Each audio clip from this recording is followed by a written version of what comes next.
Welcome back, Adriano, now.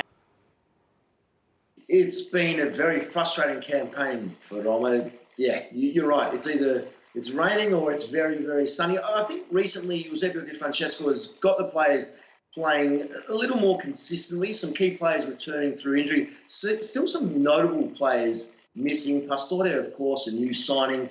And Zonzi still working his way into the side. Daniele De Rossi getting on in age and picking up a few knocks here and there, but slowly but surely finding their feet. And I think Roma, coupled with a big match to come next week in the UEFA Champions League, of course, Stadio Olimpico, taking on Real Madrid. I think it's an exciting time for Roma, who are just starting to build nicely after what was a very poor start to the season. Yeah. Some terrible defeats and draws. You mentioned Chievo, who were on 0 points. Well, one of those draws actually came against Roma, so that was a 2-2 at the Olimpico. So I'm hopeful for bigger and better things for Roma, and it starts this weekend against Udinese, a side that, quite incredibly, they are aiming to become the team to beat them 11 times straight in Serie A. So recent record is good, but certainly an important match for Di Francesco and Roma. Okay, well, brilliant. Thanks for being so honest. I can see you're a fan, talking with great passion. But you're also going to talk about this other match with great passion, I'm sure, because it's 4th and 5th. Lazio must win, really, but equally, so too must AC Milan under Gattuso. They'll be wanting to pick up the points. It's a great match. Yeah, really important match. This one, very exciting. As a Serie A lover, it's certainly a very, very exciting clash between Lazio and Milan, of course, 4th taking on 5th. Look, Milan, at the moment, it's a very difficult period. An enormous injury crisis, particularly defensively. Romagnoli out, of course, in midfield. Bonaventura out for the rest of the season. Mattia Caldara, of course, the player that came in on the transfer for Leonardo Bonucci from Juventus, also out. So a number of key players missing. As a result, Milan have been linked to half of Europe to replace those key players. But it's certainly a tough test against Ciro Immobile and Lazio this weekend in what is undoubtedly the match of the round.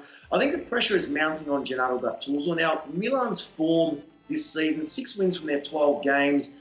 As you can see, the injury list on the screen there certainly doesn't help, but the pressure is mounting on Gattuso because Antonio Conte is continually linked to the club. Of course, the former Italian Juventus and Chelsea boss who has been without a job for the entirety of the season. So I really feel this is a big test for Gattuso and Milan in Rome. Conversely, though, for Lazio, this is an absolute must-win because they take on a direct rival in AC Milan, who, for me, are playing very poor football at their worst, and they're only a point behind. So this is a must-win for Lazio because they are a team that have really struggled against the direct competitors, and them being the sides ahead of them, as well as their fierce rival Roma, who took care of them in late September in the Derby della Capitale. So a must-win for Lazio if they want to really assert themselves in the top 4 this season. All eyes will be on this match in Italy, make no mistake about that. But to be honest, I don't see this one being a good night for Gattuso and Milan. I actually think Lazio will win quite convincingly, maybe by 2 or 3 goals. So I think Lazio are prime. I think Milan might take a hit here. They obviously lost their match prior to the international break, but I'm very positive about Lazio. They play good football at home. They have one of the best strikers in the competition in Ciro Immobile, and I think it will be a routine win for them. Yeah, we're looking at them in action. I agree with you. They must win, but it's one of those situations, both sides desperate for the points. And we know that football's so fickle. You're only as good as your last win and the prior run, and the pressure comes very quickly. From an AC Milan point of view, if they don't get a result, they're going to need to bring in players quickly. They've been talking on their transfer targets about Ibrahimovic, Fabregas, Gary Cahill, and if they don't get any results and quickly, they're going to need to make changes fast. Yeah, that's right. Diego Godin is another one who in the last 24 hours, of course, the Atletico Madrid superstar, defender and Uruguayan international, has been linked to the side as well. So they will be bringing in players in January. There's no doubt about that. That injury list, again, as you saw on the screen, very, very large indeed. I think Zlatan is the one, though. Zlatan Ibrahimovic will come in, I believe, in January. The reports are intensifying that Zlatan will make the move from the LA Galaxy on a 6-month loan, €2 million salary for that period. So I feel he'll come in. But as you said, Fabregas, Gary Cahill, these are players who have great experience, have been linked to Milan previously. But again, given the injury crisis at the moment, the timing just seems to be right. And I think Fabregas, particularly at Chelsea, has really fallen out of that rotation in midfield under Maurizio Sarri with the arrival of Jorginho and, of course, Kante and Kovacic really coming on. So I think that with Zlatan, Fabregas, they get themselves a couple of very experienced players just to add that experience to that side that, well, maybe that will be the difference between finishing in the top four and obviously advancing to the Champions League next season and missing out altogether. And given Milan's current financial state, they really need Champions League football next season. And who better than Zlatan and Fabregas, two players who have had great success at club level, both domestically and in Europe. So I think that those moves will take place in January. Defensively, look, whether it's Cahill, Diego Godin, I'm not so sure at this point, but they will need to bring in some reinforcements in the winter period in January, no doubt. Yeah, it's going to be interesting because the pressure's built up. And from an AC Milan point of view, the better Inter do, the more it rubs their nose in it, isn't it? Yes, of course. But Inter Milan, don't forget, last season, they were the winter champions. They were playing great football the first half of the season, similarly to this time around. So I won't be sold on the Nerazzurri until February, March. If they're still playing this level of football, then maybe then I'll have some faith in Luciano Spalletti's men. But at the present time, look, they're third. They're playing some nice football. But, well, to be fair, they were destroyed by Atalanta prior to the international break. And those performances they've been quite common for Inter over the journey. If they want to win a Scudetto, dethrone Juventus, of course, on this incredible run, take care of Napoli, of course, the team under Maurizio Sarri last season, who were the highest second-place finisher in terms of points gained ever, they've certainly got a tough test on their hands. So I'm hoping that they bounce back this week. I'm sure they will, to be honest. They're taking on Frosinone, a side who are in some good form, but 19th and only ahead of Chievo, who are bottom with 0 in the standings. But I think Inter bounce back. I also think Inter, though, have one eye on match day 5 of the Champions League. And I've actually gone on record saying, Neil, that I really believe Inter Milan in the UEFA Champions League, they may be a dark horse to go very deep in that competition. I just like the balance as a European side where they're at. I don't think they have what it takes to dethrone Juventus this season, but I think they'll bounce back this weekend with all 3 points. Adriano, let me take you up to the boardroom level because we've got a new era there, haven't we, with Marotta coming in. Yep. A new broom sweeps clean, and maybe this is the chance for a resurgent Inter from the top. Yes, certainly. Well, they'll be hoping so because Marotta, of course, an individual who had great success at Sampdoria before being poached by the dominant Juventus back in 2010, if I'm correct. And he's an individual who's now part ways with Juventus as a result of a few changes in direction, I guess, for the Bianconeri. And Marotta, what he'll bring to Inter could be something very special. He's obviously got great ties with Juventus, great ties with particular notable players. So from the off-field perspective, I'm very excited about what these coming season or two holds for the Nerazzurri. Of course, a side that added some very talented players in the Samaraja Nainggolan, one of the best players in the Italian top flight, and very unfortunate, of course, to miss out on the World Cup with Belgium. And you just feel they'll start to lure some big names. Luka Modric is a player who continually is linked to Inter due to being unsettled at Real, if you believe the reports we're reading. If anyone is to close that deal, I've got great confidence that Marotta is that man. He brought some enormous names to Juventus for bargain prices, and we know how successful Juve have been over the last 4 or 5 seasons, particularly, obviously, winners of the last 7 Italian championships. But those 2 Champions League finals in recent seasons was really down to the acquisitions that Marotta made in his time there. We remember Paul Pogba coming to Juventus from Manchester United on a free, then of course sold for €100 million. And that was one of many deals done under Marotta's tenure at the club. So from an Inter perspective, they've got a good one there, and hopefully they can acquire some bigger names for next season. Well, you've been talking about Juve, so let's get on to the subject. We're going to start, though, with Ronaldo. What's going on there with that snubbing of Ballon d'Or? That's interesting. It's going to make lots of talk. He's never far away from football headlines and those away from the pitch. Yeah, this is quite incredible for me. Obviously, just reports at the moment, nothing yet to be confirmed, but Cristiano Ronaldo has missed the top 3 finalists for the 2018 Ballon d'Or, which is quite extraordinary because, of course, he and Lionel Messi, well, they've won the last 10.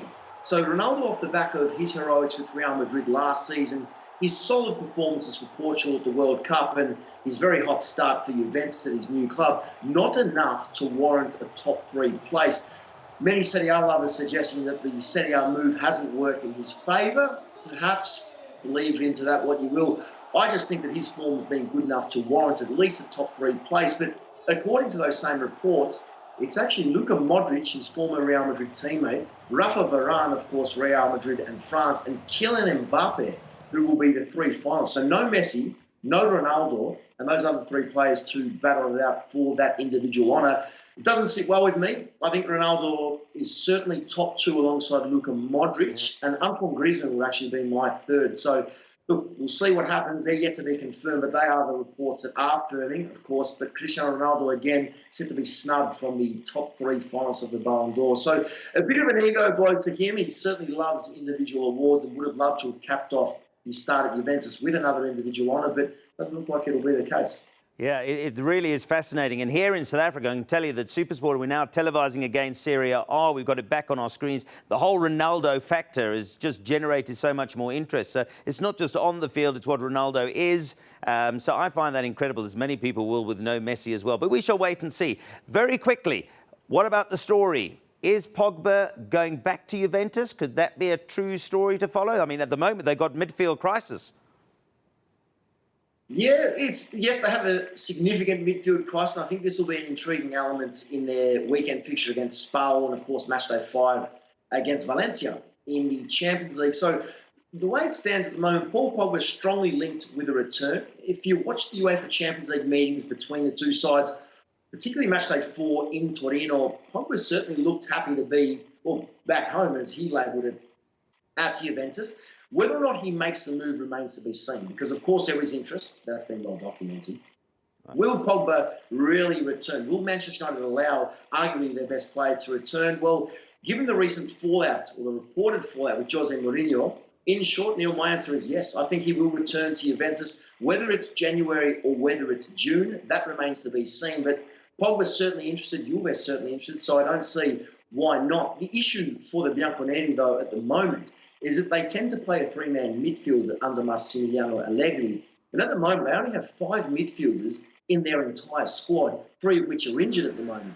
So coming into this weekend, they take on Spal, a side that, well, they are expected to beat, but a Spal side that have picked up a couple of famous results this season, most notably a nice win at the Olimpico against Roma.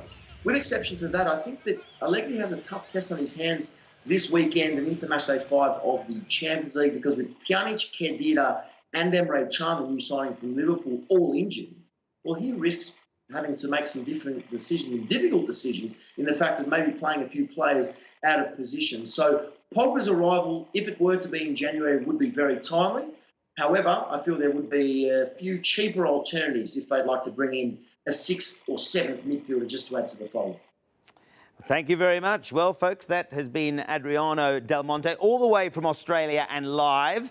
It's so late there now, you might as well pull an all-nighter and go out on the town. So there's no sense in going to bed now for you. So enjoy the rest of your early morning.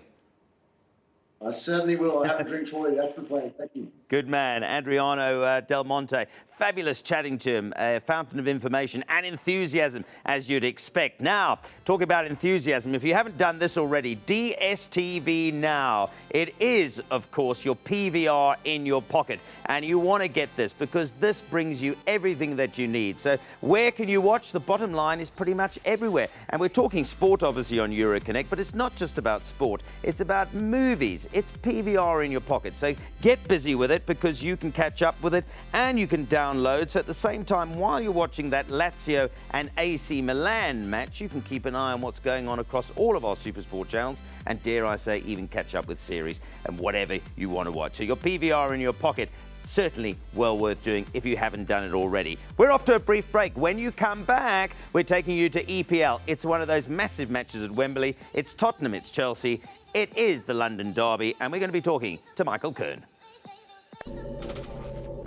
There is nothing sweeter Glorious goal! than thwarting your rivals. Ericsson! Oh, what a goal! Spurs see off Sarri, Oh, it's a super goal! and the Blues remain unbeaten.